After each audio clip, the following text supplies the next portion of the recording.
Je vais revenir brièvement sur ce que j'ai déjà fait part dans la première partie. Donc, c'est un événement co-organisé avec la DREAL Grand Est, le CEREMA Est et l'AQC, en partenariat avec l'Association des maires 88, Maire de Meuse, l'UNAT, et puis voilà, avec le soutien de Climaction, de l'INSA, de la FFB et du programme engagé pour faire sur la rénovation.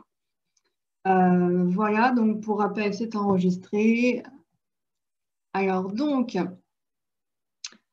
pour les attestations de présence pour Madame Boyer et puis l'autre participante, voilà, vous pouvez me demander une attestation de présence en m'envoyant un email ou sur le fil de discussion. Même pour les intervenants, je tiens à le préciser si vous le souhaitez. Donc, nous allons commencer par l'intervention de Sandra Delaverny, qui est avec nous aujourd'hui de la région Grand Est, qui nous présentera les aides spécifiques région Grand Est. Ensuite, nous aurons la présentation de Bruno Capelletto, maître d'ouvrage du coup sur le projet Golden Mat, si je prononce bien et si j'ai le bon nom de projet. Et ensuite, nous aurons aussi quelques mots de Romain Rio de l'UNAT Grand Est. Voilà, nous aurons ensuite quelques échanges. Donc, nous pouvons commencer. Je vais inviter Madame Delaverny à partager son écran. Hop, alors, en principe, vous pouvez partager. Super. Très bien. Et c'est en grand écran pour ma part, je dirais. Presque en grand écran. Bon, ça ira. Tout en bas à droite, vous avez l'onglet. Oui, voilà. Merci. Ah, ça vous avantage peut-être pas. Faites comme vous le sentez. Voilà. Et je vous laisse la parole. C'est bon, ça fonctionne. Alors, donc, effectivement, intervention dans le cadre de l'atelier aide spécifique hébergement de la conférence Envirobat. Donc, je ne me représente pas, ou alors est-ce que je me représente pour la dernière personne qui est arrivée? Je vais me représenter succinctement. Donc, je suis Sandra Delaverny, je travaille à la région Grand Est, au service attractivité et compétitivité de la direction du tourisme. Et je suis basée à Châlons-en-Champagne. Et je suis notamment en charge de l'instruction des dossiers de demande de subvention déposés par les porteurs de projets en matière d'aide aux hébergements touristiques. Pour ma part, sur le territoire de l'ex-Champagne-Ardenne, donc les 4 départements, Marne, Aube, Haute-Marne, Ardennes, et j'ai des homologues sur les autres sites de la région, notamment à Metz et à Strasbourg. Donc, je vous propose une intervention sur l'ordre du jour suivant. Dans un premier temps, vous présenter le plan de relance tourisme durable et numérique en Grand Est, puis plus précisément une présentation des règlements d'intervention d'hébergement touristique de la région, et ensuite un temps d'échange. Donc, le plan de relance tourisme durable et numérique en Grand Est. C'est un plan qui a été élaboré suite à une démarche qui a été lancée conjointement par la région Grand Est et la préfecture du Grand Est dès le début de la crise sanitaire en 2020, qui s'appelle le Business Act Grand Est. Donc cette démarche a uni des acteurs économiques et des forces vives de notre région et a permis à chacune et à chacun de s'exprimer, de partager ses réflexions et de participer au futur du territoire du Grand Est. Donc, elle n'a pas concerné que le tourisme, elle a concerné aussi, alors je vais vous citer quelques thématiques, la relance rurale, la bioéconomie, les biocarburants, les friches en industrie, la télémédecine, les maisons de santé. Mais ce qui nous intéresse aujourd'hui, c'est le tourisme. Donc, pour le volet tourisme, il y a des groupes de travail qui se sont tenus en mai 2020. Et ce Business Act a été adopté en plénière de juillet 2020. Et 3 grands axes stratégiques ont été des 3 priorités moteurs ont été définies dans le cadre de ce Business Act. Donc, d'une part, la performance et la transformation industrielle. D'autre part, la transition écologique et énergétique. Et enfin, la transformation numérique. Donc, ce plan de relance tourisme durable qui a été récemment adopté en plénière du 22 avril 2020 est une des émanations du Business Act Grand Est.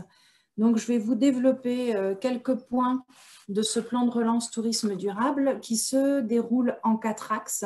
Le premier axe concerne l'accélération de la transformation numérique de la filière touristique pour développer la compétitivité des entreprises.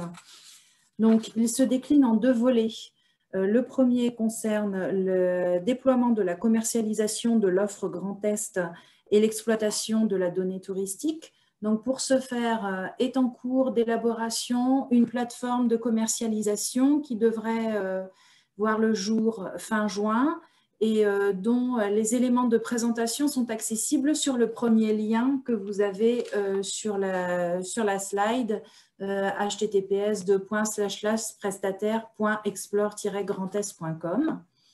Et le deuxième volet de l'accélération de la transformation numérique de la filière touristique, c'est l'accompagnement de la transition numérique des petites entreprises touristiques. Donc concrètement, ça se caractérise, j'ai eu un changement, ça se caractérise par la mise en place d'un dispositif de transformation digitale qui a vocation à proposer un accompagnement complet qui vise à inciter les entreprises à acquérir des compétences leur permettant d'acquérir la maîtrise du digital, mais également de faciliter l'investissement dans des équipements nécessaires pour bénéficier des avantages que procure le numérique à la filière tourisme. Et donc, ce dispositif transformation digitale est consultable sur le lien qui figure en dessous du lien de la plateforme de commercialisation. Le deuxième axe du plan de relance tourisme durable et numérique, il s'agit d'encourager la transition en faveur d'un tourisme durable et responsable comme facteur de différenciation de l'offre touristique. Donc, je ne m'étalerai pas plus sur ce sujet-là parce que c'est ce qui va faire l'objet de toute la présentation qui suit. Donc, le troisième axe, il s'agit de faire du Grand Est une destination Smart Tourisme qui se décline en 2 volets. Donc, dans un premier temps, déployer une campagne de réassurance et de communication. Donc, la région Grand Est, via la RTGE, l'Agence régionale du tourisme Grand Est, contribue au déploiement d'un marketing de destination et d'une mise en marché de l'offre autour de la marque de la plateforme Explore Grand Est. Et le deuxième volet de cet axe, c'est l'accompagnement de la promotion des territoires avec les pactes de destination. Donc, la politique de développement touristique de la région Grand Est s'appuie sur 6 filières signatures et 5 destinations touristiques que sont l'Alsace, l'Ardenne, la Champagne, les Vosges et la Lorraine. Ces 6 filières thématiques signatures et ces 5 destinations ont été mises en avant dans le cadre de l'élaboration du schéma régional de développement touristique qui a eu lieu en 2018 et qui s'étale jusqu'à 2023. Le dernier axe du plan de relance tourisme durable et numérique en Grand Est, c'est la création d'un nouvel outil financier au service de la relance, l'ACEM Tourisme Culture et Culture. Donc là, il s'agit d'un partenariat entre la région Grand Est et la Banque de Territoire qui se sont engagés dans la constitution d'une foncière régionale. Donc, elle n'est pas encore créée, c'est en cours d'élaboration. Et cette foncière aura un rôle d'investisseur d'intérêt général, donc pour impulser des dynamiques de rénovation et d'adaptation de l'offre d'hébergement touristique, de développement de projets touristiques structurants et de maintien de l'activité des salles de spectacle dans le Grand Est. Donc, je reviens, comme je vous l'avais dit tout à l'heure, sur le deuxième axe de ce plan de relance tourisme durable, qui est encourager la transition en faveur d'un tourisme durable et responsable comme facteur de différenciation de l'offre touristique du Grand Est. Donc, cet axe est composé de 3 volets. Une amorcer le virage vers un tourisme plus durable en soutenant les hébergements touristiques en Grand Est, donc qui se caractérise par la révision de 5 dispositifs qui étaient existants antérieurement, mais qui ont été remodelés à orientation durable et numérique. Donc, ces 5 dispositifs, ce sont le soutien à l'hôtellerie, le soutien aux structures de tourisme pour tous, le soutien au meublé de tourisme, le soutien à l'hôtellerie de plein air et le soutien à l'hébergement insolite. Et les deux derniers volets de cet axe sont l'accompagnement à la transition touristique sur le massif des Vosges et le développement d'une stratégie pour le tourisme fluvestre en Grand Est. Donc, je vais vous présenter les dispositifs de cet axe-là, mais je ne vais vous en présenter que 4 sur les 5 parce que là, on est dans une après-midi dédiée à la rénovation. Et la rénovation, la possibilité de soutien à la rénovation est incluse simplement dans 4 dispositifs d'hébergement touristique sur les 5. Donc, l'hôtellerie, structure de tourisme pour tous, meublé de tourisme, hôtellerie de plein air, et pas pour les insolites. Les insolites, c'est uniquement pour la création.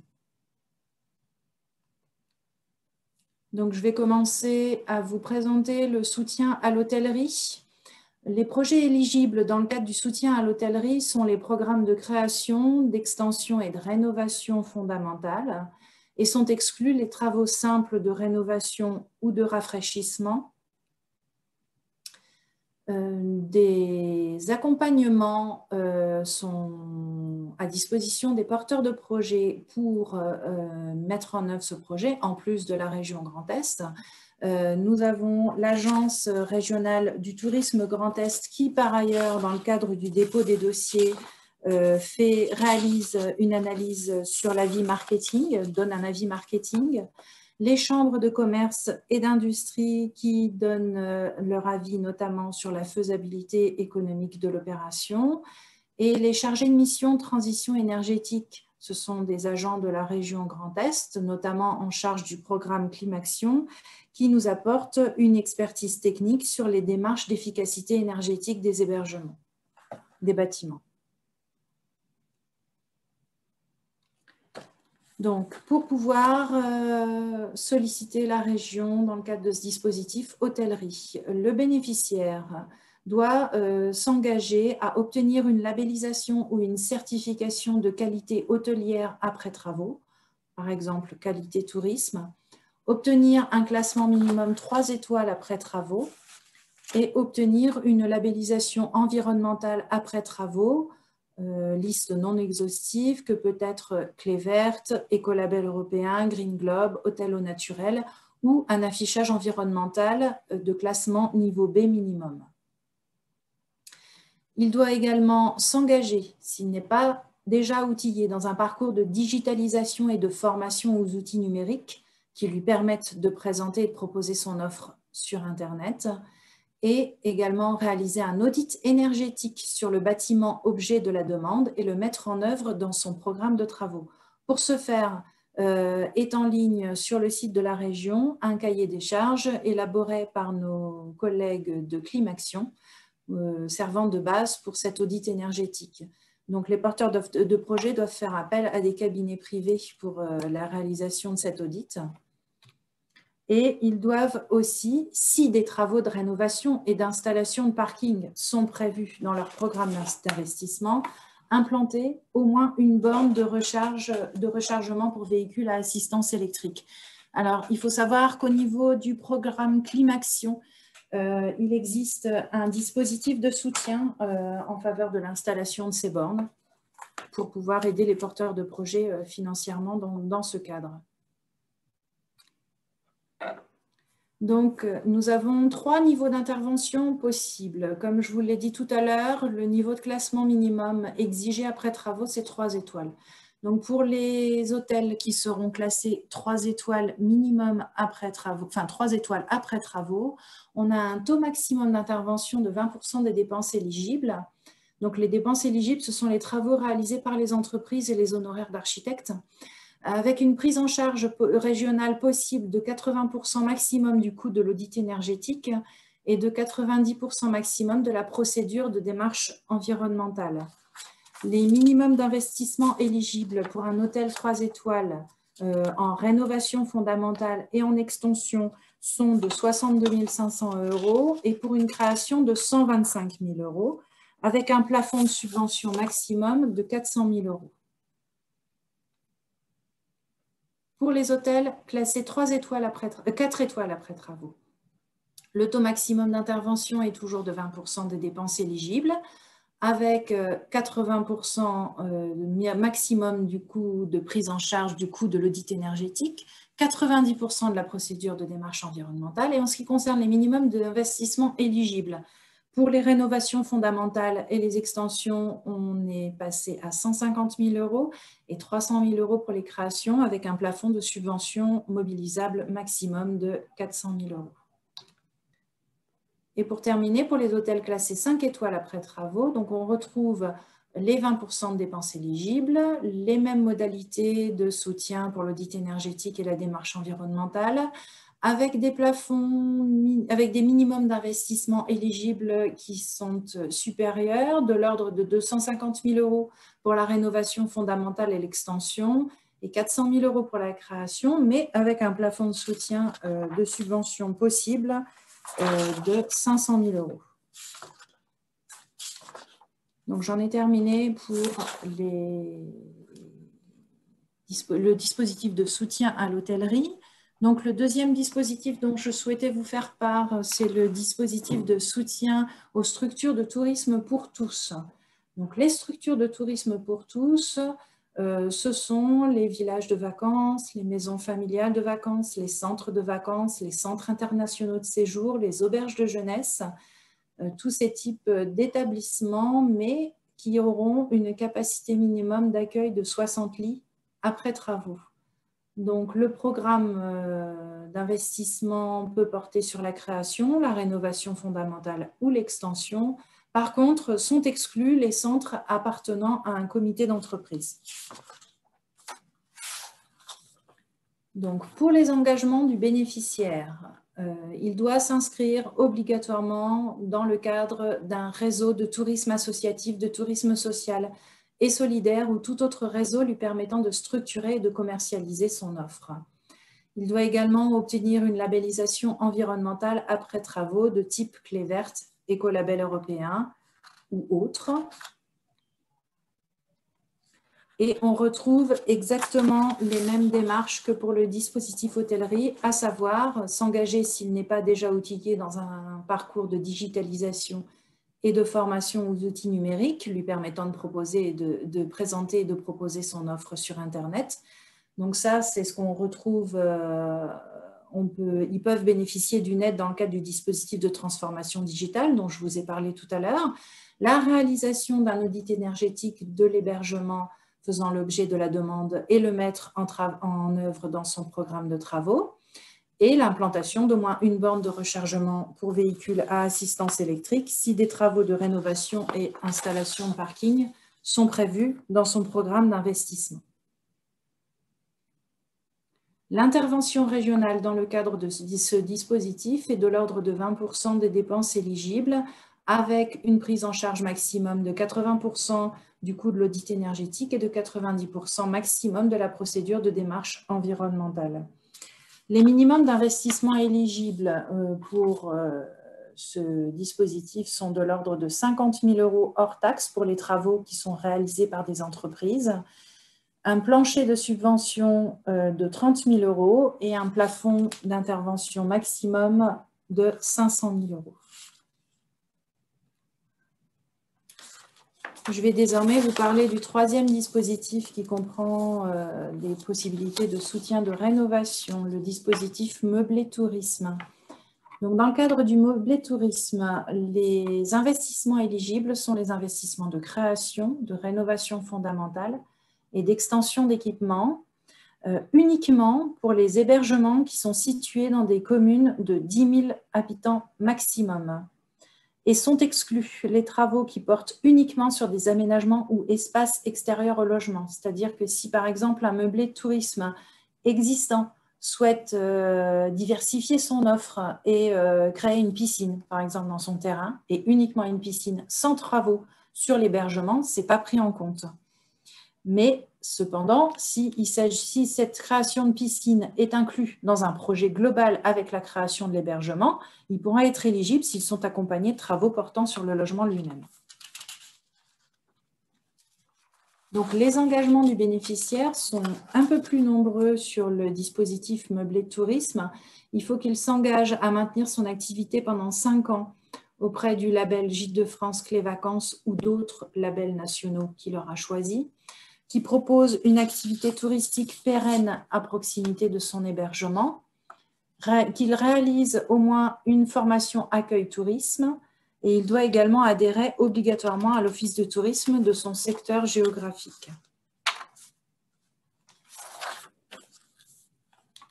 Et on retrouve les 3 exigences, les 3 obligations des 2 précédents dispositifs, donc l'engagement dans un parcours de digitalisation, la réalisation de l'audit énergétique sur le bâtiment objet de la demande et l'implantation d'au moins une borne de rechargement pour véhicules à assistance électrique, si des travaux sont prévus dans le cadre de la rénovation ou de l'installation de parking. Alors, ce dispositif comprend 2 volets. Il n'y a pas de possibilité d'intervention de la région pour les meublés de tourisme d'une capacité d'accueil inférieure à 4 personnes. Pour les meublés de tourisme d'une capacité d'accueil de 4 à 15 personnes, c'est-à-dire en dessous des hébergements qui seraient qualifiés de RP à partir de 16 personnes. Donc, pour les 4 à 15 personnes, il y a l'obligation d'un classement 4 étoiles minimum après travaux, d'une labellisation Gîtes de France, Clés Vacances ou autres labels nationaux ou thématiques de niveau 4 minimum, ce sera 4 épis, 4 clés ou équivalent après travaux, et de s'inscrire dans une démarche durable qui sera attestée par un label environnemental de type écolabel européen, Clés Vertes, Gîtes Panda, Écogîtes ou autre, ou une certification ou un affichage environnemental de catégorie B minimum, ou par l'adhésion à une charte environnementale.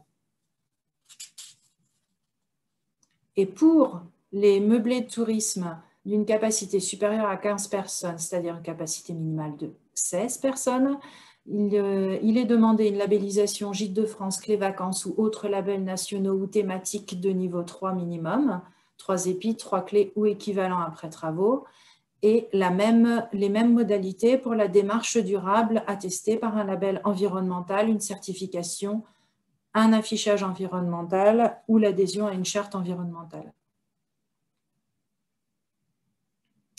Donc, 2 modalités de soutien différentes en fonction de la capacité d'accueil. Pour les hébergements d'une capacité de 4 à 15 personnes, un taux maximum d'intervention de l'ordre de 20% des dépenses éligibles, une possibilité de prise en charge à hauteur de 80% maximum du coût de l'audit énergétique et de 90% maximum de la procédure de démarche environnementale. Donc, dans ce cadre, le minimum d'investissement éligible est de 20 000 € hors taxe uniquement pour les travaux réalisés par des entreprises spécialisées.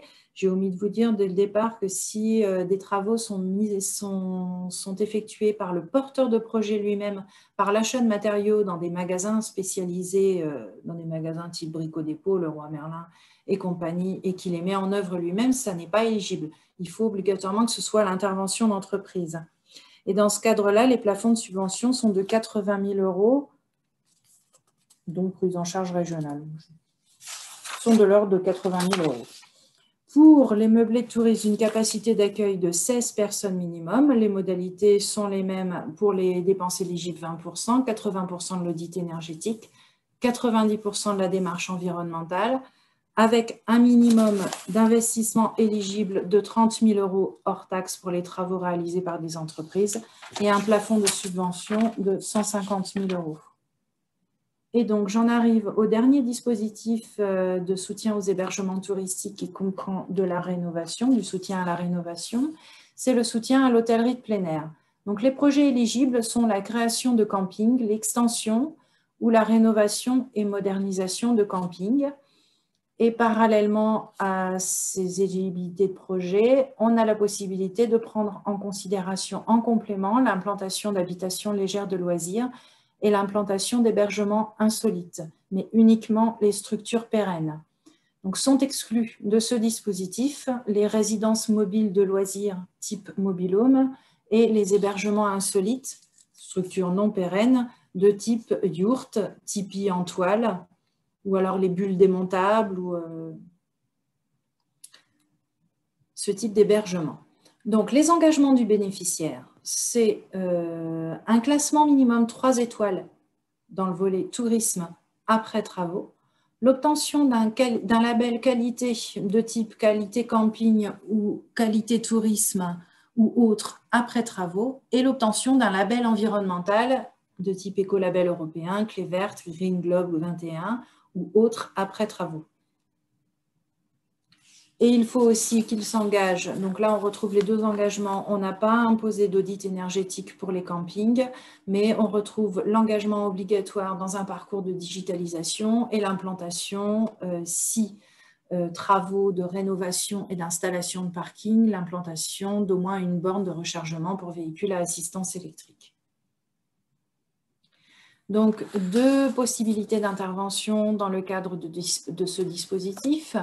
Dans un premier temps, pour les travaux généraux, avec un taux maximum d'intervention de 20% des dépenses éligibles et qui inclut une prise en charge régionale maximum de 90% de la procédure de démarche environnementale, avec un plafond de subvention de 100 000 € pour un camping 3 étoiles et de 200 000 € pour des campings 4 étoiles ou 5 étoiles. Et sont exclus les travaux de mise aux normes et d'entretien courant. Et donc, le deuxième volet de ce dispositif, ce sont le soutien à la plantation d'habitations légères de loisirs ou d'hébergement insolite, avec un taux maximum d'intervention de l'ordre de 20% des dépenses éligibles et un plafond de subvention qui est de 100 000 €, mais avec une obligation d'implanter 2 unités au minimum et une prise en charge de 10 unités maximum, soit 10 000 € par unité. Donc, pour solliciter la région dans le cadre de ces dispositifs, les demandes peuvent être déposées tout au long de l'année. Ces dépôts de demande de subvention doivent se faire en 2 étapes. Dans un premier temps, l'envoi d'une lettre d'intention qui est à adresser à la région avant le début des travaux. Et dans un second temps, le dossier complet de demande de subvention qui est à déposer avant le 31 décembre 2022, donc accompagné de toutes les pièces nécessaires à l'instruction. Et donc, vous retrouverez sur les liens que vous avez sur cette page-là tous les documents nécessaires, donc la lettre type notamment pour le dépôt de la lettre d'intention, le dossier de demande de subvention à constituer, ainsi que la liste des pièces nécessaires à l'instruction pour chaque dispositif. Pour le volet hôtellerie et structure de tourisme pour tous, vous retrouverez également le cahier des charges élaboré par Climaction pour la réalisation de l'audit énergétique et tous les éléments dont vous avez besoin. J'ai tenu à faire part aussi de l'accompagnement possible de Climaction dans le cadre des hébergements touristiques et notamment des entreprises, parce que c'est vrai que pour les meublés de tourisme, ce sont souvent des particuliers, donc là, ils n'interviennent pas. Mais sur le volet Climaction, il y a des possibilités de soutien au photovoltaïque, au solaire thermique, au bois énergie, à la géothermie de surface. Vous pouvez consulter tous leurs dispositifs sur le lien climaction.fr qui figure en bas de cette diapositive. Et j'en ai terminé pour ma présentation. Merci beaucoup Sandra Delaverny, c'était vraiment très intéressant et très complet. J'invite nos participants à poser leurs questions sur le chat. Pour ma part, pourriez-vous revenir sur les échéances au niveau des instructions des dossiers? Oui. Avez-vous des détails sur cette partie-là que j'ai peut-être manqué?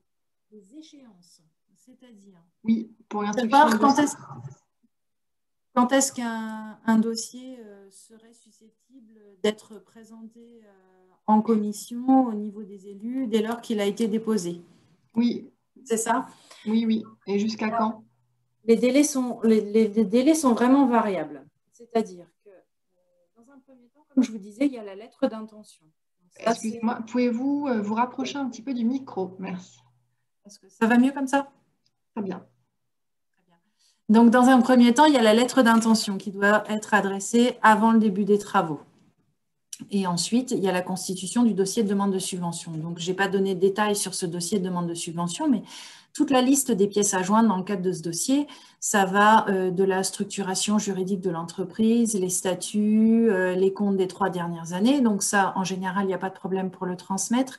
Après, on demande également les permis de construire qui ont été accordés. Donc, ça génère forcément un délai d'instruction des permis de construire en mairie. On demande également les attestations d'obtention de concours d'emprunt, éventuellement, si le porteur de projet a recours à un emprunt. Et donc, nous, on ne peut pas soumettre en commission devant nos élus des dossiers qui ne sont pas complets. Donc, il faut qu'on puisse disposer de tous ces éléments pour envisager une présentation en commission. Pour vous donner un ordre d'idée, on a des commissions. Alors, je vous parle de notre mode de fonctionnement avant élection qui vont intervenir là bientôt 20 et 27 juin. Je ne sais pas comment sera le fonctionnement post-élection, mais jusqu'ici, nous fonctionnions de la manière suivante. On avait une commission permanente qui se réunissait à peu près par mois, je crois, hormis en août et en décembre. Et pour pouvoir présenter les dossiers en commission, pour vous donner un exemple, la prochaine commission doit se dérouler le 10 septembre et on doit boucler les dossiers au plus tard pour début juillet. Donc, on a un rétro-planning, nous, qui nous est imposé de 2 mois minimum avant la date de la commission. Donc, ça veut dire que 2 mois minimum avant la commission, il faut que le dossier soit complet et qu'on ait reçu toutes les pièces. Oui, donc actuellement, c'est encore faisable si vous souhaitez déposer un projet à la commission de septembre. Voilà, je m'adresse aux porteurs de projet. C'est encore faisable pour la prochaine commission.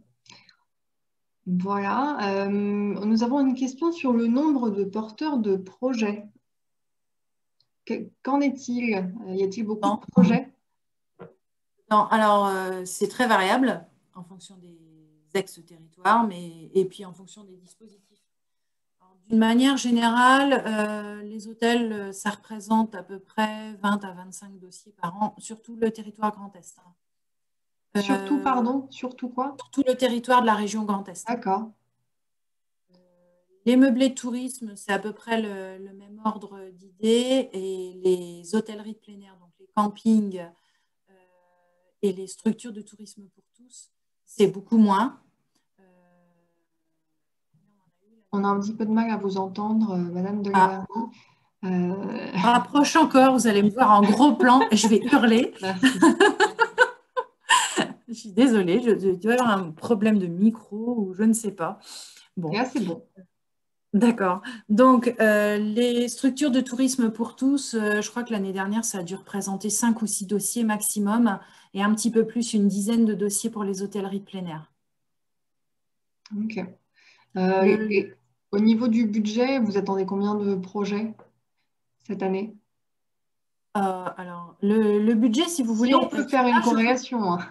Là, je vous parle uniquement des hébergements touristiques, mais on n'a pas que ça au sein de la direction du tourisme. Et donc, le budget est accordé en fonction, enfin, le budget est voté en début d'année, mais la répartition hébergement touristique et intra-hébergement, différents types d'hébergement par rapport aux autres projets est modulée en fonction des projets qui sont déposés, de l'intérêt voilà, retenu. Et donc, je ne peux pas vous dire, il y a tant de centaines de milliers d'euros pour l'hôtellerie de plein air, tant pour l'hôtellerie.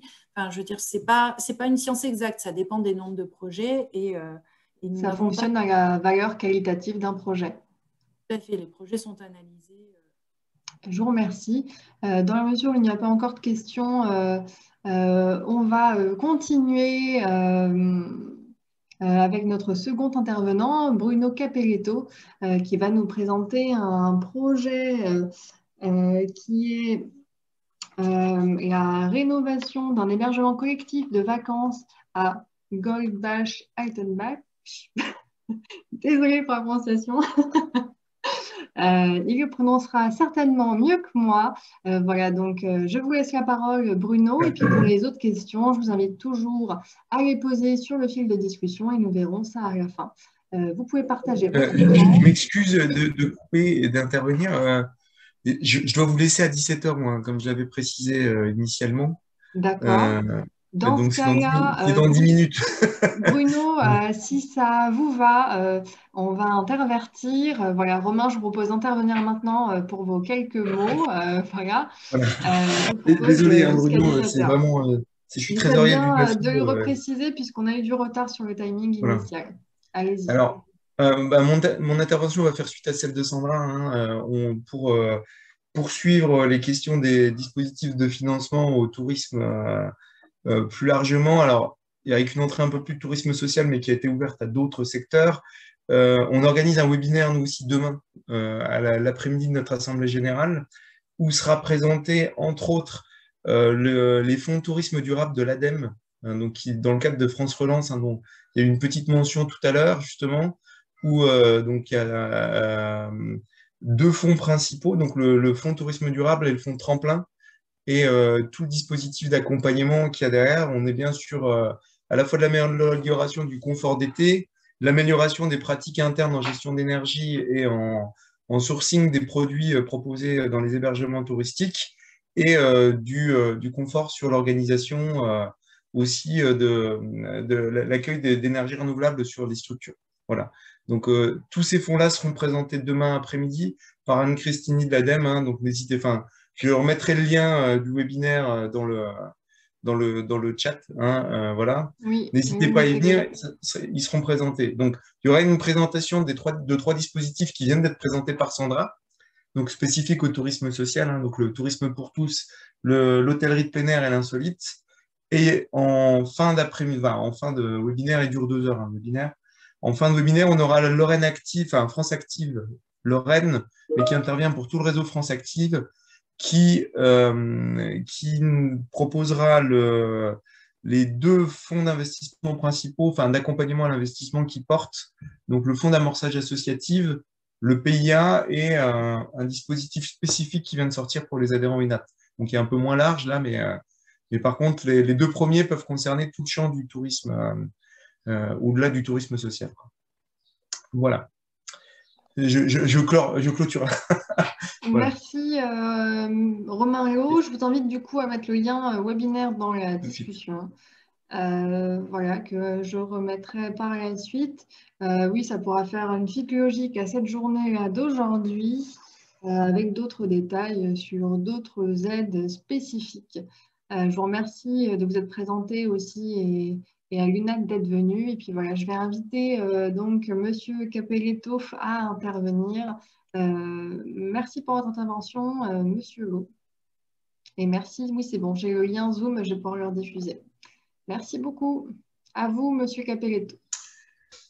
Alors, je vais juste essayer d'afficher, voilà. Est-ce que vous voyez? C'est en train, très bien, en plein écran en Vous plus. voyez ça? Ok. Alors, j'espère qu'il reste encore quelques personnes. Voilà. Donc, moi, je vais vous parler de la rénovation de la Golden Mat. Alors, la Golden Mat, bon, je m'étais présenté un petit peu brièvement avant. Là, je vais passer pour les quelques personnes qui étaient là. Alors, Je vous propose de vous présenter pour celles qui regarderont par la suite. D'accord. Alors, donc, comme je disais, c'est un projet que j'ai entrepris avec mon épouse quand j'avais 35 ans et 2 enfants. Aujourd'hui, j'en ai 44. On arrive à la fin de la phase 1 de ce projet avec un 3e enfant et, miracle, toujours la même épouse. Parce que après un projet comme ça, c'est un petit peu compliqué. Donc, moi, mon parcours professionnel, c'est, je le disais avant, ingénieur chimiste. J'ai travaillé en tant que responsable de laboratoire, de recherche, dans des groupes projets, développement du médicament. Donc, j'avais beaucoup d'expérience en gestion de projet, ce qui est juste indispensable dans une rénovation importante comme celle que je vais présenter. Et puis enfin, je suis entrepreneur, donc j'ai plusieurs entreprises à mon actif. Donc ABC Réseau dans l'informatique et puis maintenant Golden Mat. Voilà, je vais aller là-dessus. Alors, ce projet a quand même bénéficié d'un soutien de la région hein, au travers d'une subvention qui s'est étalée du coup sur plusieurs années. Et le soutien aussi de la mairie de Goldbach-Altenbach, c'est comme ça que ça se prononce, au travers des 3 maires qui se sont succédés, hein, le temps que le projet aboutisse. Alors, je vais juste maintenant un peu rentrer dans le détail. Donc, voilà, c'est de ça qu'on parle ici, le petit bâtiment. Est-ce que vous voyez la flèche sur le… Je ne sais pas si on voit le pointeur de la souris. Non. Bon, Oui, en tout cas… Oui, oui. Ouais, vous le voyez, ok, super. Oui, oui, oui. Donc là, c'est une photo prise depuis le Hartmannswiller Kopf, donc le vieillarment. Alors, c'est le mémorial de la Grande Guerre, hein. Donc prise en direction du Grand Ballon. Donc dans les nuages, ici, on a le Grand Ballon. Et on se trouve ici à la Golden Mat, à 950 mètres d'altitude. Donc un lieu complètement isolé. Alors, vous le voyez déjà sur cette photo, ce n'est pas du tout un bâtiment anodin dans le paysage. Et c'est pour ça que depuis un siècle, il fait l'objet de cartes postales, voilà, de photographies. Là, c'est un photographe amateur qui a pris cette photo un petit peu partout. Donc, c'est vraiment au départ déjà un bâtiment, voilà, un bâtiment important. Donc là, je reviens justement en parlant de carte postale, une carte postale ancienne du bâtiment. Alors au départ, il y a des spécificités architecturales sur ce bâtiment.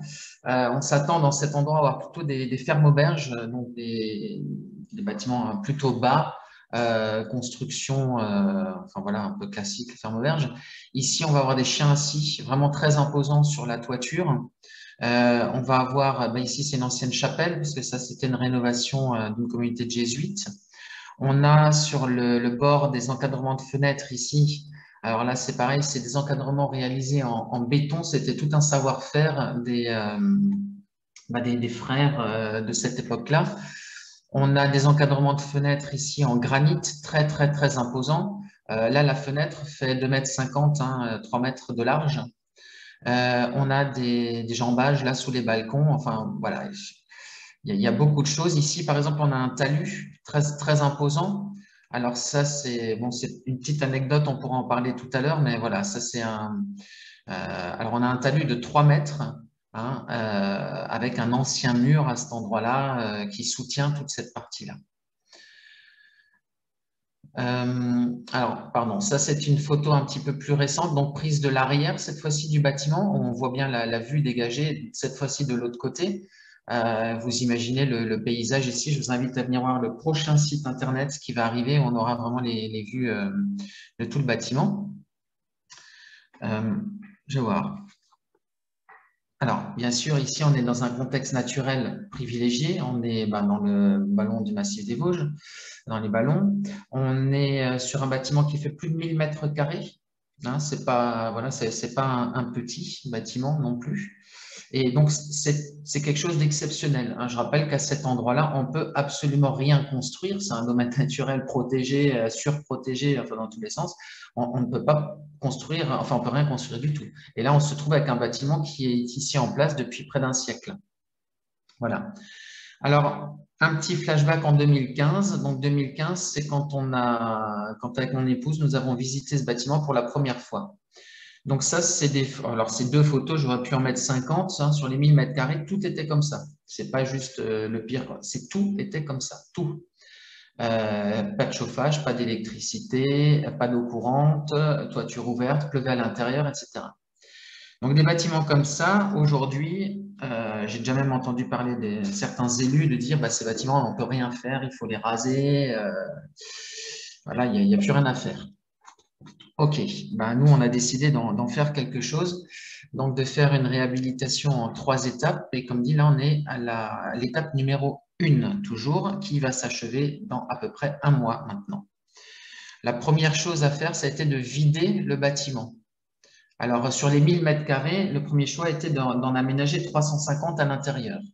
350 mètres carrés à aménager à l'intérieur, c'est-à-dire à peu près 1/3 du bâtiment. C'est la phase 1 du projet.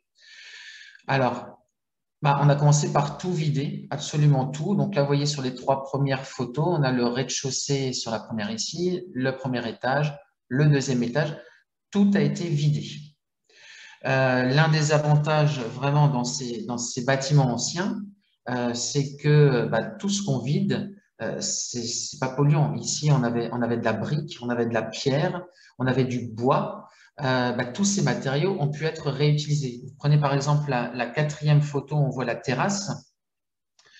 Cette terrasse on a simplement utilisé le matériau en remblai de cette terrasse. Voilà, tout simplement, tout ce qui était briques, etc. Toutes les cloisons étaient simplement en briques, en briques ou en pierre. On a pu utiliser ça pour faire du remblai. Les boiseries, le bois, alors ce qui était encore utilisable a pu être réutilisé aussi. Même certains IPN, à certains endroits qui étaient mal placés, on a pu réutiliser aussi.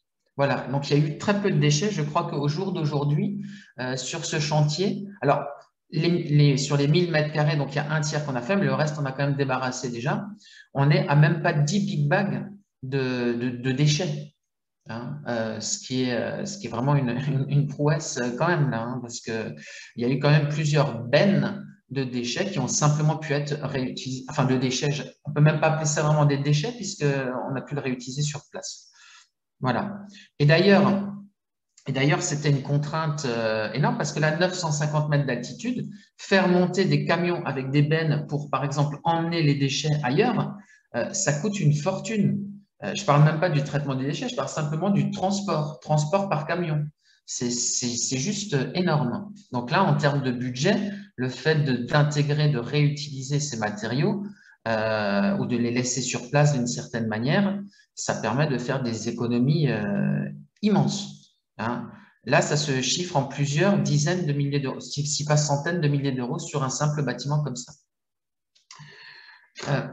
Ensuite, toujours sur ce bâtiment, vous voyez les murs.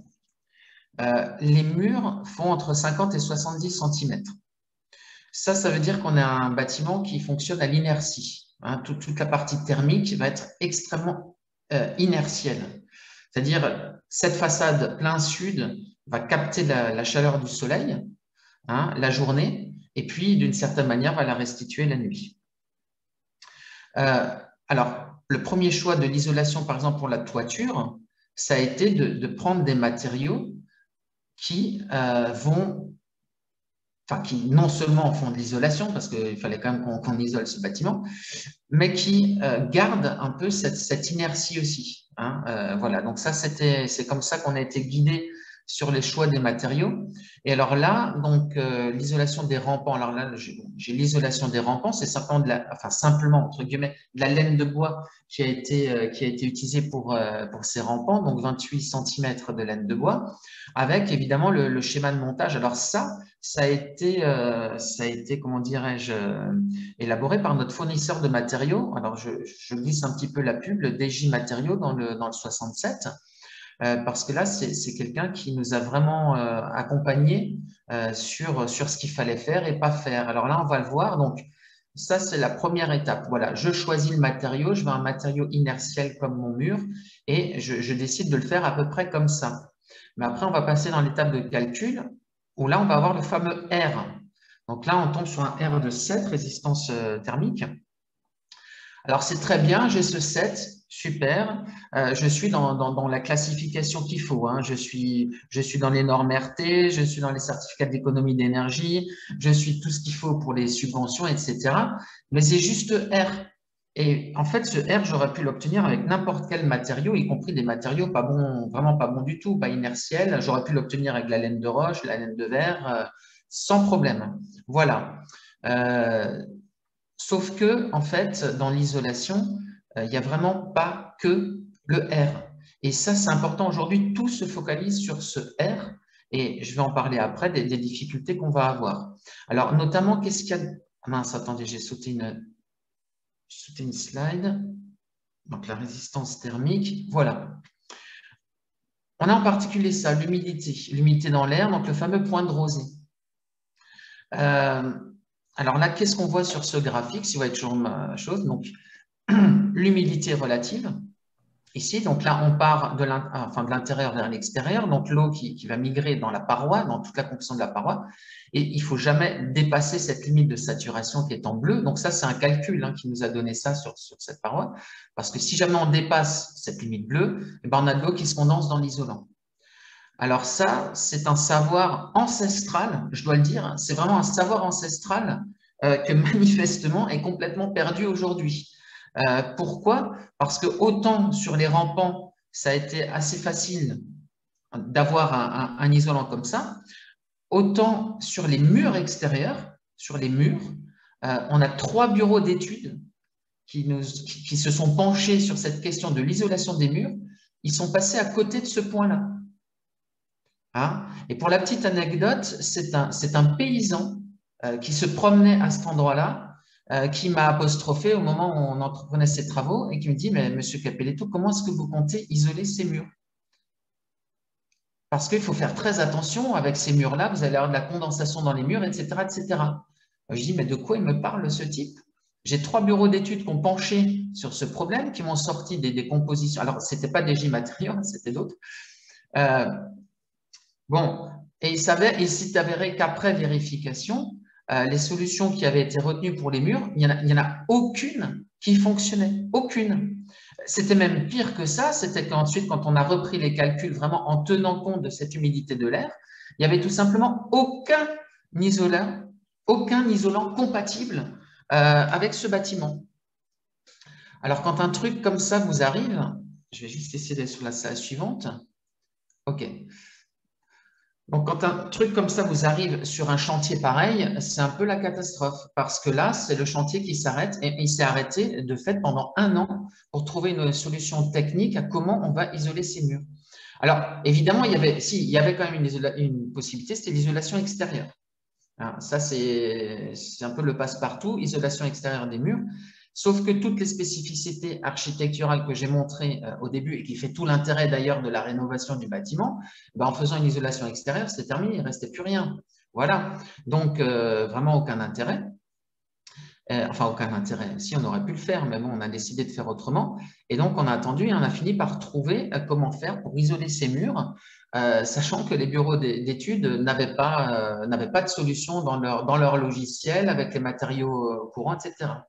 Et ben, on a trouvé, grâce à une architecte, Marie Letterman, sur Guebwiller, qui nous a donné ce tuyau, c'était l'isolation par béton de chanvre projeté.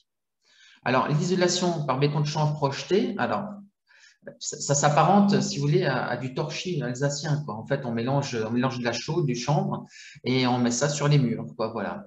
Donc, ça donne, ça colle au mur, et ça fait une paroi continue, en fait, avec le mur, et il n'y a plus du tout de problème d'hygrométrie, de point de rosée ou de quoi que ce soit. Alors, c'est des isolants qui, en termes de R, résistance thermique, sont un peu moins performants à épaisseur. Il faut juste en mettre assez pour atteindre ce qu'on veut. Alors là, concrètement, alors ça veut dire quoi une isolation en béton de chambre? Ben, 300 mètres carrés de mur. Chaque mur ici, au départ, il y avait du plâtre, donc gratter tous les plâtres. Ça, c'est un travail manuel au burineur. Vous imaginez, c'est un burineur, ça fait 5 cm de large. Il faut passer tous les murs manuellement sur 300 mètres carrés à enlever tous les plâtres. Ensuite, vous déjointez toutes les pierres. Donc là, c'est le marteau de charpentier, hein, à la main aussi. Vous déjointez toutes les pierres ici, vous déjointez partout les pierres. Là, on est au rez-de-chaussée. Donc, rez-de-chaussée, on va avoir sur ces anciens murs des remontées capillaires. De toute façon, pour éviter ces remontées capillaires, on va commencer par mettre ici une étanchéité foam glace. Donc ça, c'est un matériau très spécial.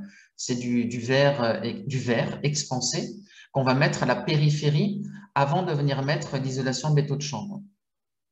On va mettre en soutien de cette isolation, on va mettre toute une structure en bois. Alors là, par exemple, tout le bois qui a pu être récupéré a servi à ça, parce que ça, c'est du bois qui va être derrière caché dans l'isolant. Donc là, on peut récupérer tout le bois qu'on récupère avant, quel que soit l'état. Hein. Et bien sûr, on a dû rajouter du bois, parce qu'il n'y en avait pas assez non plus quand même. Donc là, c'est plutôt du bois neuf qu'on a ici. Donc là, c'est des 6-8 chevillés vissés dans le mur du rez-de-chaussée jusqu'au dernier étage. Ça veut dire aussi que tous les planchers ont dû être découpés à l'épaisseur de l'isolation. Les poutres qui étaient contre le mur ont dû être déplacées pour éviter tous les ponts thermiques. Toutes les ouvertures que vous voyez ici, donc les grandes fenêtres voûtées, ont dû être coffrées, hein, pour supporter ensuite l'isolation. Donc là, on a un coffrage avec la laine de bois, avec la fibre de bois, pardon, et avec tout un support sur le bois.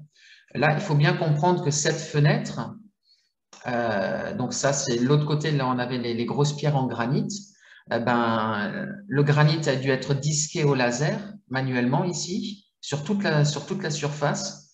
On a dû remaçonner des regingots en bas pour pouvoir simplement poser les bandes d'étanchéité un petit peu partout et pour pouvoir poser la fenêtre dans les normes avec les bandes d'étanchéité, les scotch, les membranes, etc. Tout ce qu'il faut dans cette zone-là. Voilà. Donc ça, c'était chaque fenêtre. Donc concrètement, c'était un temps plein pendant une année. Hein, donc comme il y a plusieurs personnes, finalement, ça a duré 6 mois, mais ça a été 6 mois de préparation des murs. Je passe à la slide suivante. Voilà. Donc ici, on voit au premier étage ce que ça donne. Alors là, pareil, le compromis. En fonction de l'existant, on n'a pas forcément non plus pu mettre que de la fibre de bois. Alors, on a bien été, par exemple, là, si on n'avait que 2 cm qu'on pouvait passer, ben, on a mis ce qu'on pouvait en 2 cm. La fibre de bois en 2 cm, ça n'existe pas. Donc là, on a quand même pris du VD. Voilà, là on voit un petit peu plus bas le plancher qui a été découpé et surtout maintenant ces boîtes de dérivation.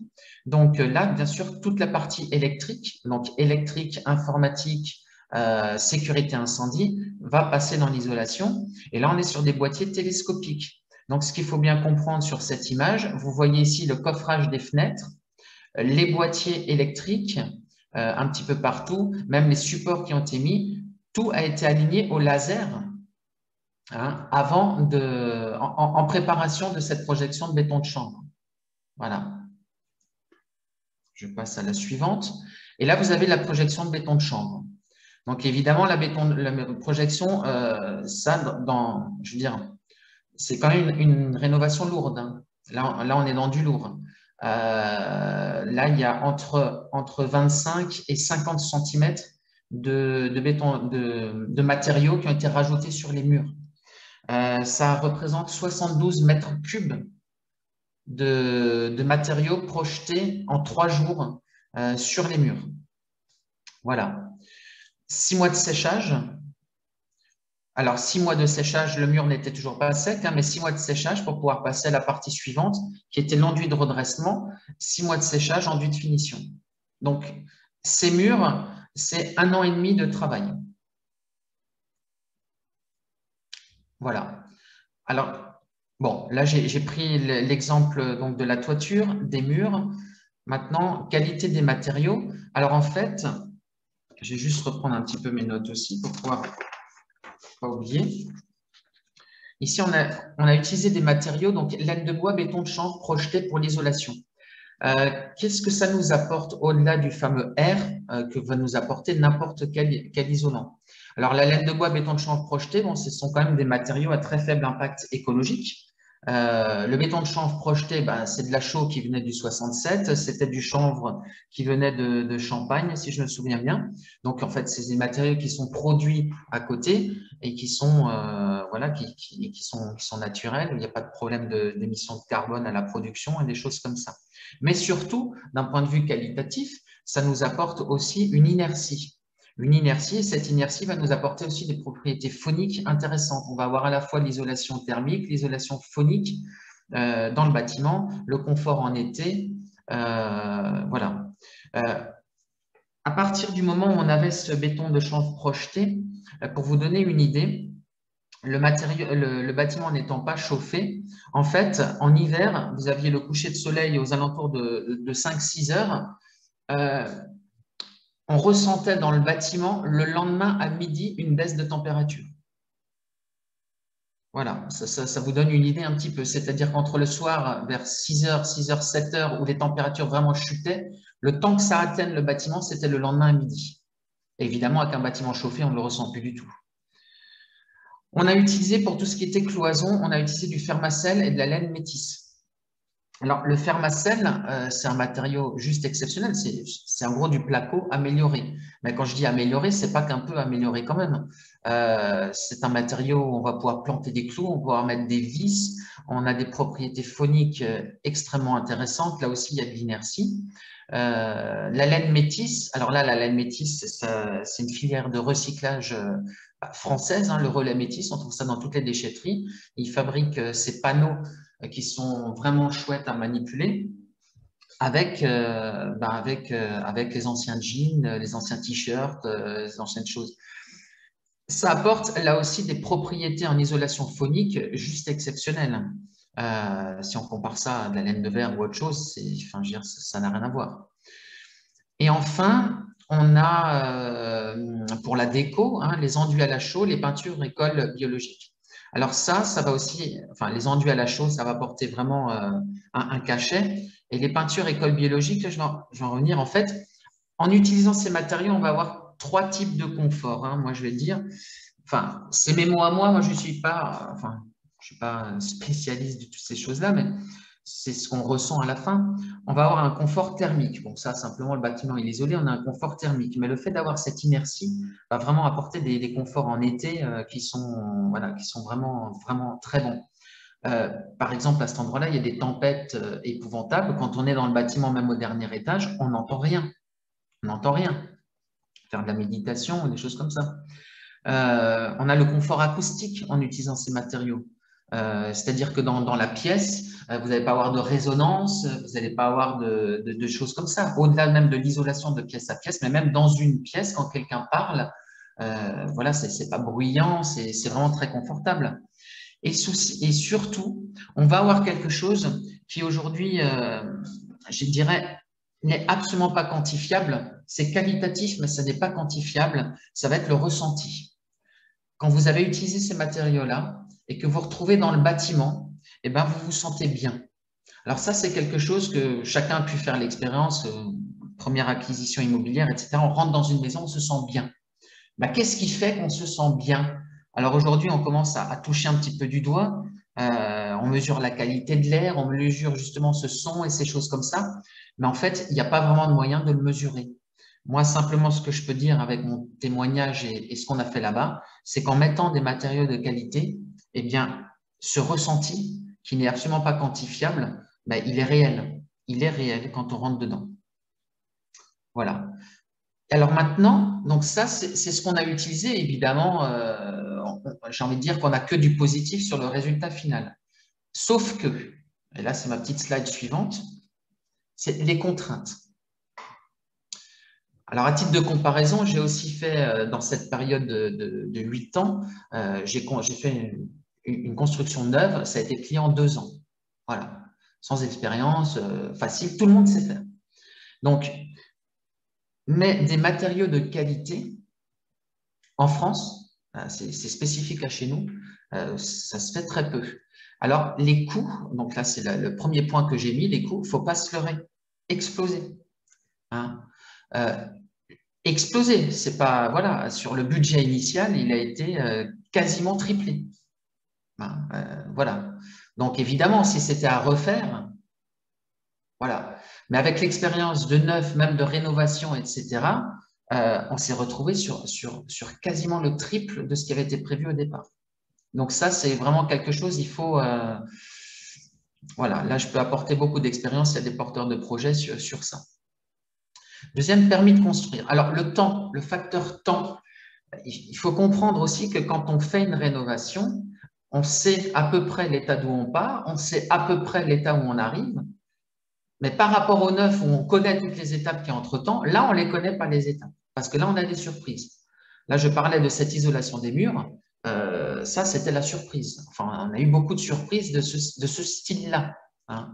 Et ces surprises, ça entraîne du temps, beaucoup de temps. Et vous imaginez, là, on a une chance inouïe sur ce projet, c'est qu'on n'a pas touché à la façade, même à la structure, on n'y a pas touché. Donc, on n'a pas eu besoin dans l'absolu de permis de construire. Donc, on a fait sans permis de construire. Mais si on avait dû avoir un permis de construire, enfin, je veux dire, le permis de construire, il est valable 2 ans, 2 ans pour les travaux, etc. Je veux dire, c'est même pas possible, quoi. Troisième point, les normes et réglementations. Quid des matériaux innovants? Alors là, on est sur un bâtiment qui a vocation à devenir un ERP. Enfin, qui était un ERP de fait, mais qui n'est plus puisqu'il n'est plus éclaté depuis 20 ans. Voilà, c'est un ERP.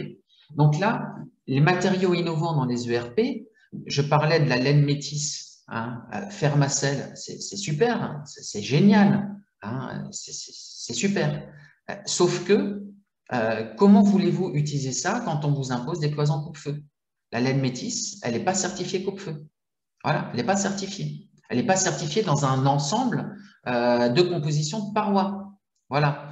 Alors là, moi j'ai été atterré de découvrir un peu cette réglementation. Je veux dire, j'étais dans l'industrie pharmaceutique avant, on emmenait des médicaments chez l'homme. Je peux vous dire qu'on a une réflexion quand on amène un chat, on dit voilà l'état de ce qu'on sait et voilà ce qu'on accepte de prendre comme risque. Bon, par exemple, sur ce cas-là, vous voulez utiliser du Fermacell, on ne peut pas dire le Fermacell c'est mieux que le Placo, donc je vais prendre une composition validée avec du Placo, je vais mettre du Fermacell. C'est une aberration qu'on ne puisse pas faire ça. C'est une aberration, mais on ne peut pas le faire. Et donc, on se retrouve avec tout plein de complexes qui ne sont pas possibles. Et là, par exemple, pour dire ça, l'ERP, c'est imposé, donc on doit respecter la norme ERP. Donc, on a dû faire une cloison ERP, hein, voilà, avec les 5 centimètres de laine de roche. Donc, on a dû utiliser du matériel, excusez-moi, de merde, d'une certaine manière, hein, pour faire cette cloison, je ne mâche pas mes mots. Et derrière, pour avoir la qualité des matériaux qu'on a, on a fait une deuxième cloison en métis. Voilà. Sauf que le métis, je veux dire, n'importe qui peut faire l'expérience. Prenez un chalumeau, vous le mettez sur de la laine de roche, vous le mettez sur la laine de métis, ça donne le même résultat. Voilà. C'est ridicule. On a des réglementations qui tuent littéralement. Alors là, c'est aussi une explication de pourquoi il n'y a pas tellement de matériaux vivants. Le chanvre chaud, ça c'est pareil, le chanvre chaud n'est pas certifié coupe-feu. Hein. Sauf que de la chaux, ça ne peut pas brûler.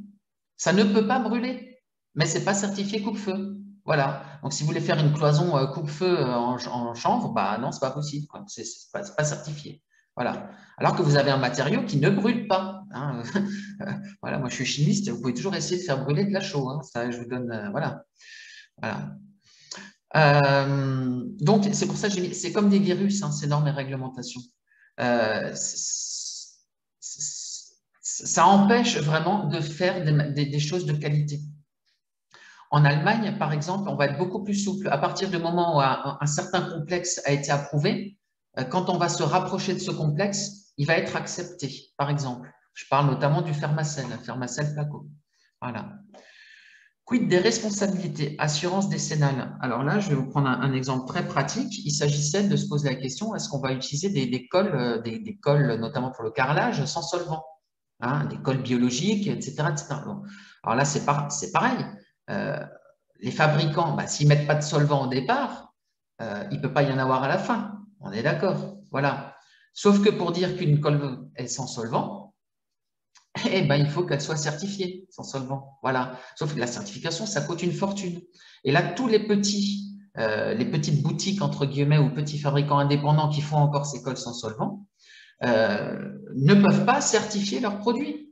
Hein. Et là, moi, j'ai le carreleur chez nous. Alors, bon, il y a quand même 400 mètres carrés de carrelage sur ce bâtiment. On ne peut pas prendre n'importe quoi comme entreprise non plus. Et là, le carreleur, je dis, j'aimerais utiliser une colle sans solvant. Et notamment une colle à carrelage qui a été évaluée dans 60 millions de consommateurs, qui est sortie première en termes de qualité, voilà, technique. Hein. Et là, le carreleur me dit, mais il est où le certificat CSTB? Je demande au fabricant, il me dit, mais non, on n'en a pas un certificat CSTB, ça nous coûte trop cher à sortir un certificat CSTB. Voilà. Et là, le carreleur me dit, mais non, je ne la poserai pas. Parce que moi, mon assurance décennale m'impose d'avoir, pour la colle que j'utilise, un certificat CSTB. Et je ne la poserai pas. Voilà, je laisse tomber le chantier, mais je ne le ferai pas. Donc là, on n'a pas pu faire autrement. Les peintures biologiques, alors très bien, peinture biologique, ça aussi, même problème. En peinture, on peut dire on va faire soi-même. Hein, voilà, ça c'est le truc, soit on le fait soi-même. Mais alors là, j'entendais avant la présentation, on dit on doit faire par des entreprises. Alors, je ne sais pas si Sandra est encore là, mais on doit faire par les entreprises, mais c'est très bien. Mais en fait, si vous voulez utiliser ce genre de matériaux, déjà les entreprises, il y en a très peu qui savent les utiliser.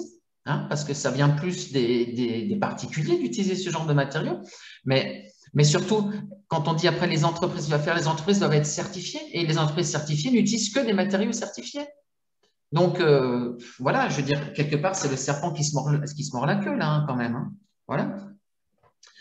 Et ensuite, pareil, certificat d'économie d'énergie, on a mis en œuvre le béton de chanvre. J'ai tous les mâles du monde à justifier le R hein, dans le cadre du certificat d'économie d'énergie. C'est quelque chose comme plusieurs milliers d'euros à récupérer sur ce chantier en certificat d'économie d'énergie. C'est bien réel, hein, je veux dire, c'est bien réel. Les évaluations qui ont été faites jusqu'à maintenant donnent des R de l'ordre de 4 pour ce qui a été mis en œuvre chez nous, mais on n'a pas de documents, comment dirais-je, approuvés, Stempel et tout ce qu'il faut.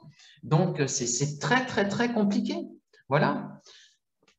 Donc ça a été vraiment des difficultés au cours d'un chantier de rénovation quand on veut utiliser des matériaux de qualité. Alors, quand on a passé toutes ces contraintes, on arrive au résultat. Voilà, parce qu'on a quand même réussi à les surmonter. Mais comme dit, il a fallu faire des compromis. Hein. Comme la colle à carrelage, on n'a pas pu faire autrement. Bon, voilà. Et alors, ça nous donne ça. Donc ça, c'est après. Alors ça, c'est la même photo que ce que vous aviez au début, mais c'est après les travaux. Alors, on voit les murs à la chaux ici, hein, les murs à la chaux, le fameux carrelage dont je parlais, les fenêtres qui ont été, les encadrements qui ont été conservés. Donc là, la tablette de fenêtre, c'est 60 cm sur 2,50 m. Hein, c'est un plan de travail de cuisine, chaque fenêtre ici. Hein. Alors, par fenêtre ici, utiliser des matériaux de qualité, faire les choses correctement, c'est 2 jours de travail, la pose de la fenêtre. Je ne parle pas de la finition, je parle juste de la pose de la fenêtre qu'on avait avant. Voilà. Et on rajoute encore la finition qu'il a fallu faire pour arriver à ça. Ça, c'est la pièce de vie. Là, ça, c'est une des plus belles réussites. Alors là, c'est pareil, je ne peux pas dire la cuisine, parce que la cuisine, c'est tant de kilowattheures, c'est tant de machin, c'est tant de trucs. Donc là, c'est une salle de réchauffe.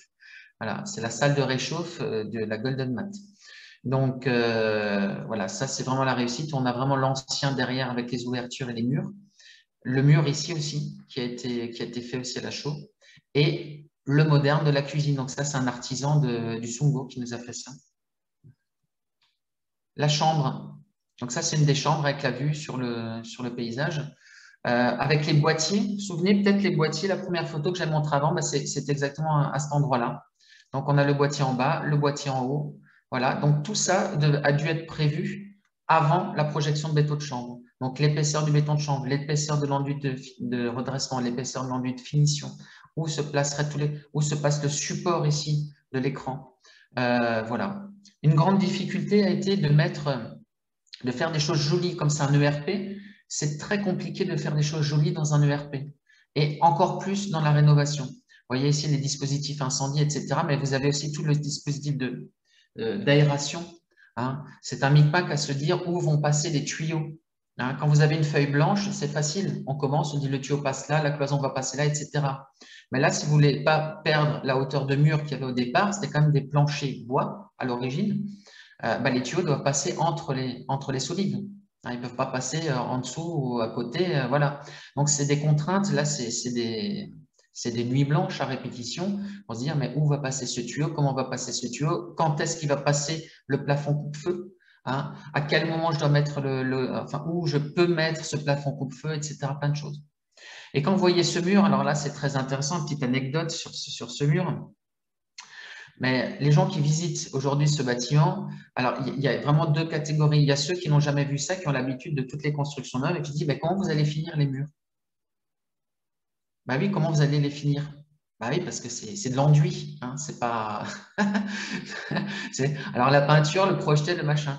Et puis alors vous avez les autres qui voient ces murs et disent, ah, c'est super, en plus vous avez laissé les murs d'origine. Donc, quand vous avez passé 1 an pour trouver des entreprises et 1 an et demi de travaux pour obtenir ce résultat, ça fait toujours plaisir quand on dit… alors, quelque part, c'était le but recherché aussi, donc on est content. On est content, mais voilà, c'était des petites anecdotes. Je passe à la suivante. Donc là, on est sur une salle de bain. Alors là, pareil, vous voyez la salle de bain, l'aération. Donc là, le micmac, pour faire passer, il faut bien imaginer sous ce plafond qui est ici, toute la partie coupe-feu. Toute la partie aération ERP, donc c'est vraiment des cylindres, c'est métallique, c'est gros. Il a fallu passer tout ça là où il fallait, quoi, dans de l'existant. Ça, c'est une photo de la mezzanine. Alors là, par exemple, dans ce meuble qui a été placé ici, vous avez toute la partie électrique dans cet endroit-là, toute la partie distribution de chauffage dans cet endroit-là.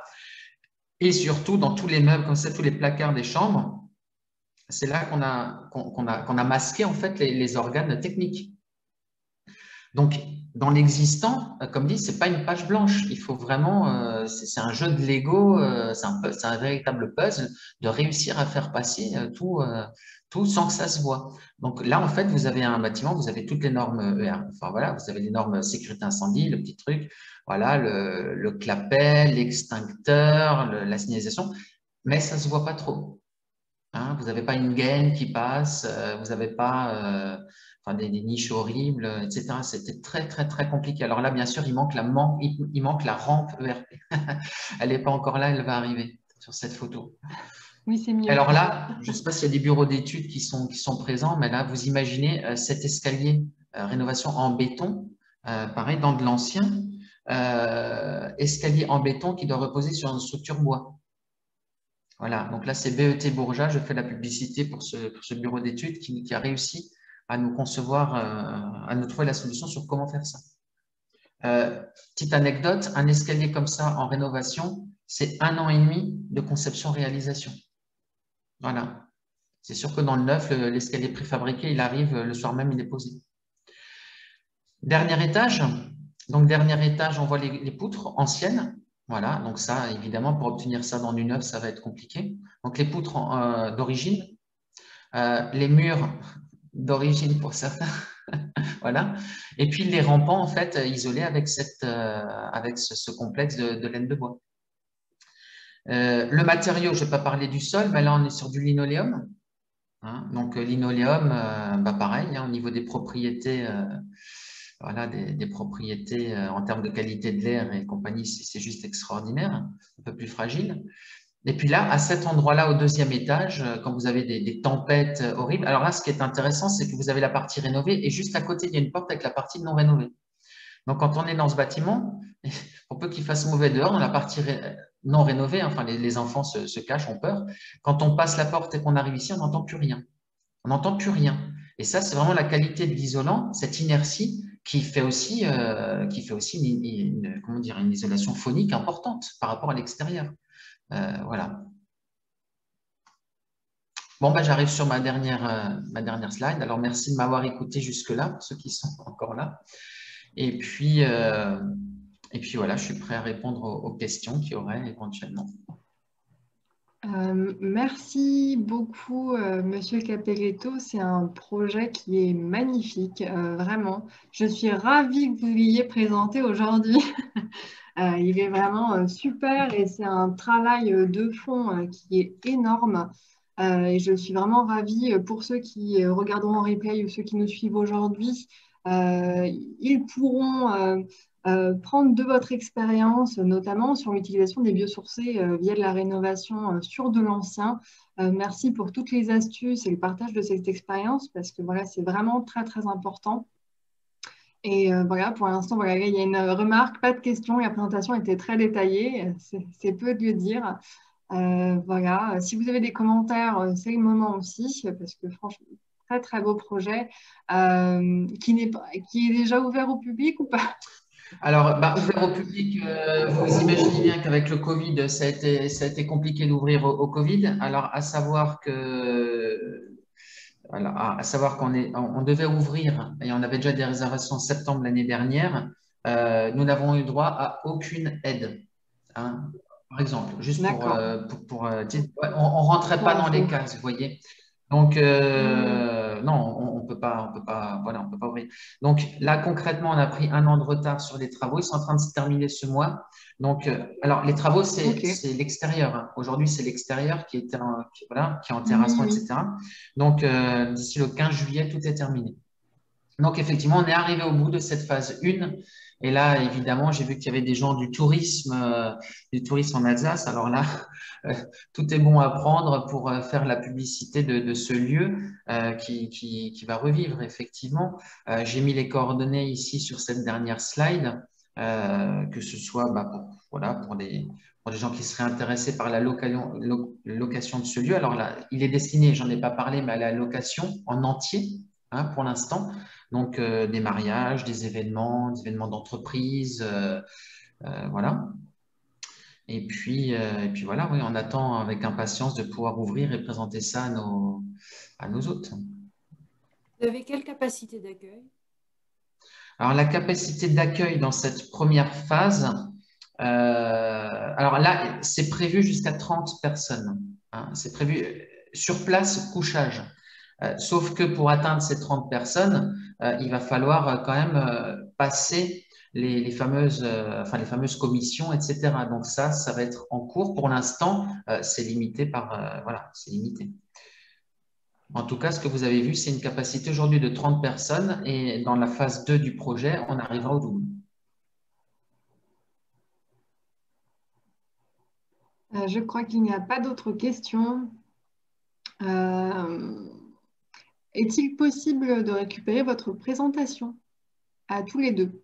Oui, tout à fait. Oui.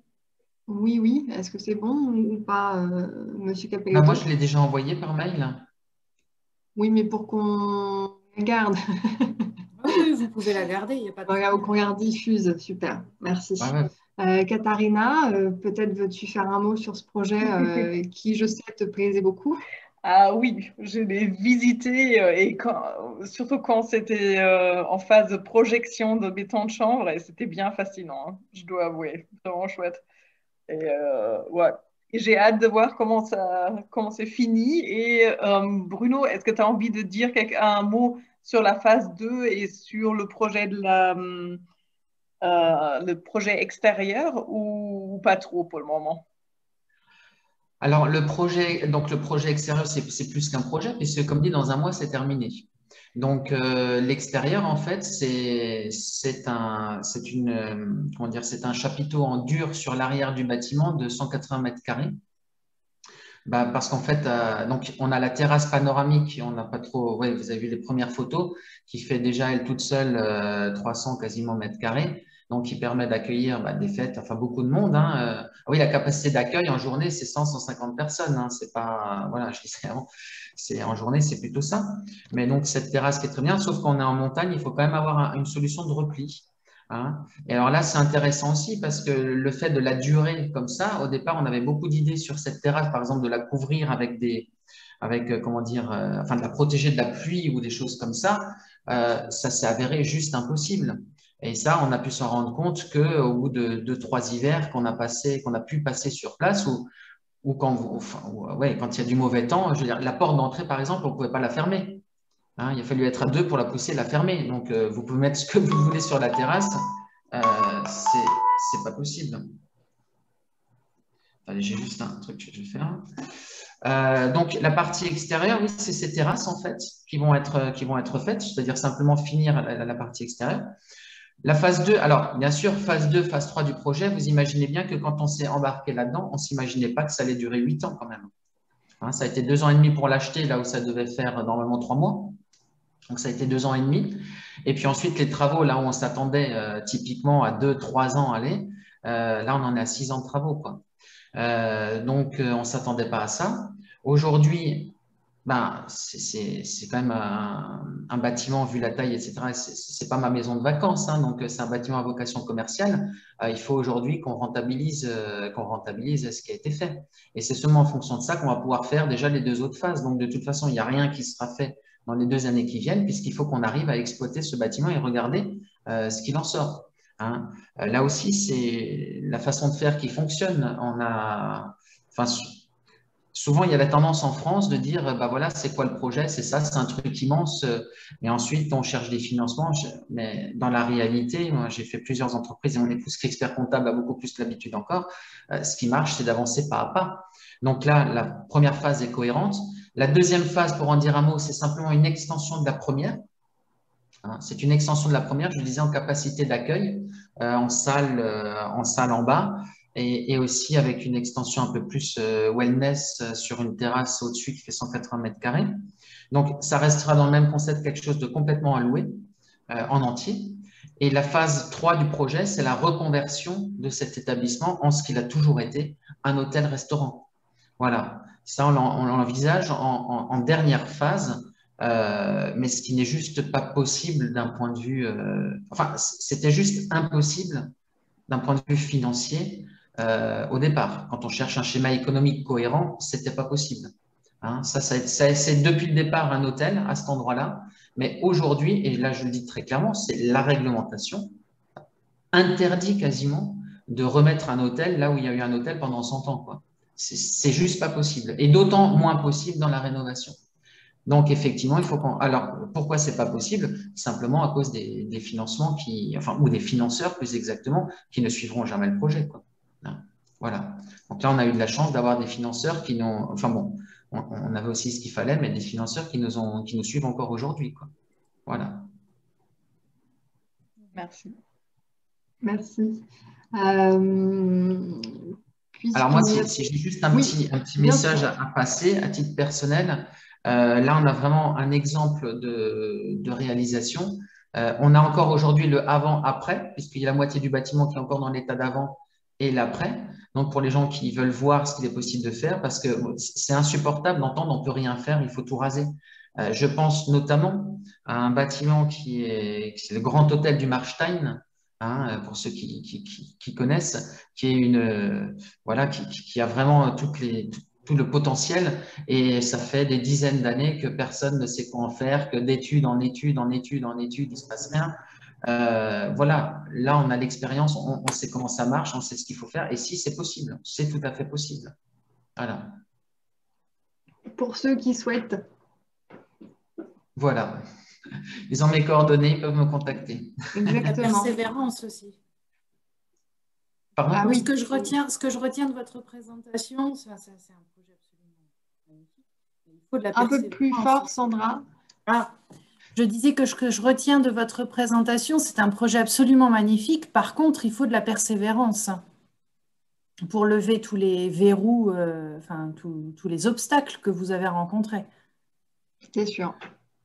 C'est sûr. Oui, et c'est là où en fait j'y reviens parce que j'ai étudié, enfin j'ai écouté la présentation d'Assandra tout à l'heure,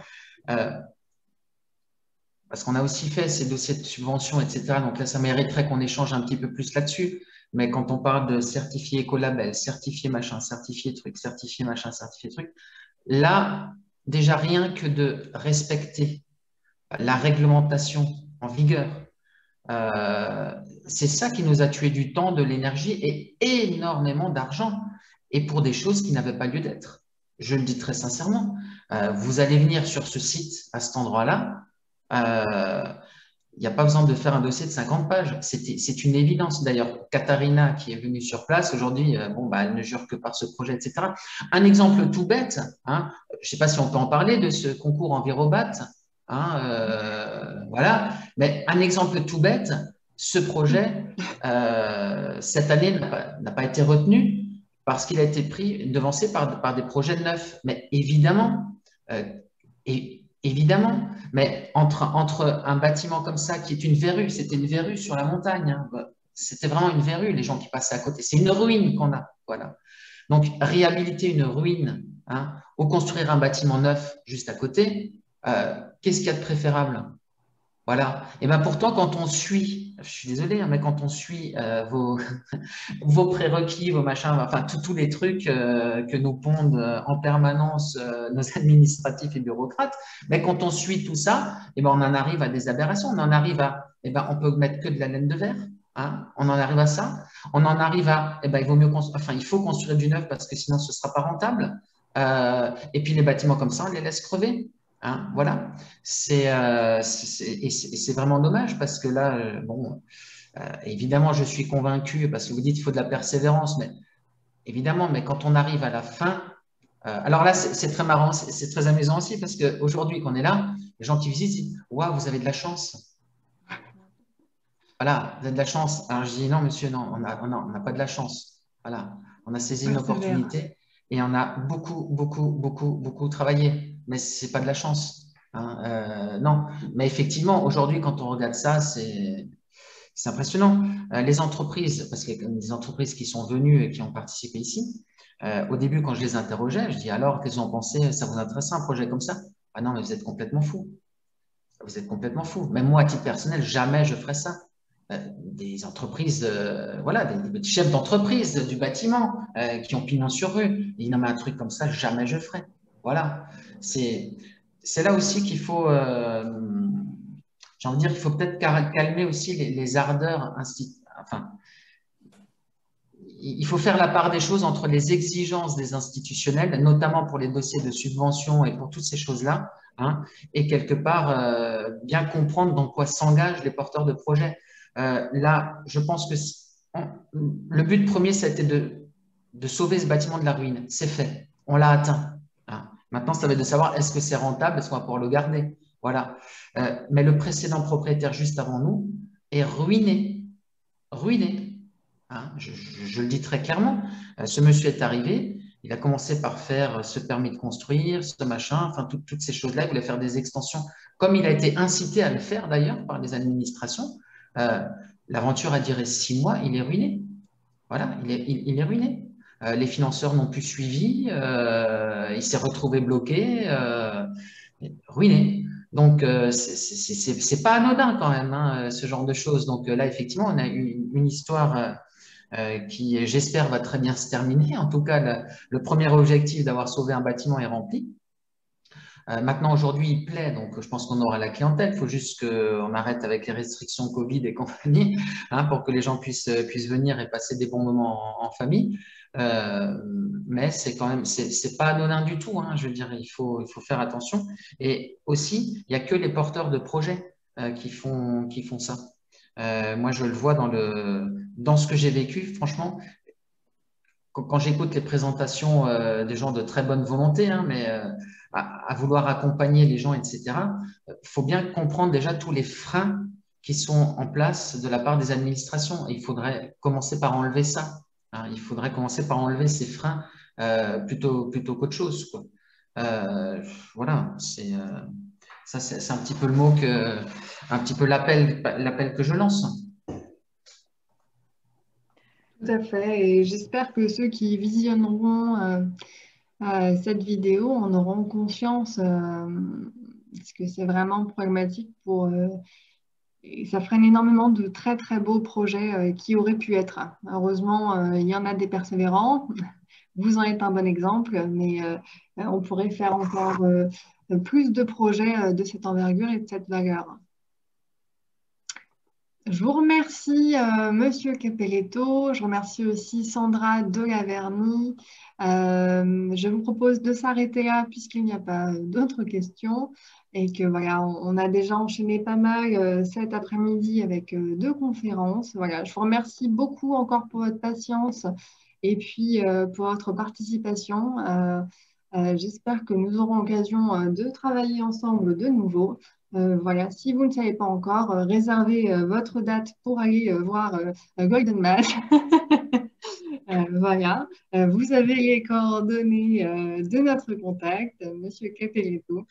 Et puis voilà, je vous souhaite une bonne fin d'après-midi à tous et toutes. Et puis à bientôt. Merci encore à nos intervenants. À bientôt à tous. Passez une bonne soirée. Au revoir. Au revoir. Au revoir, hein.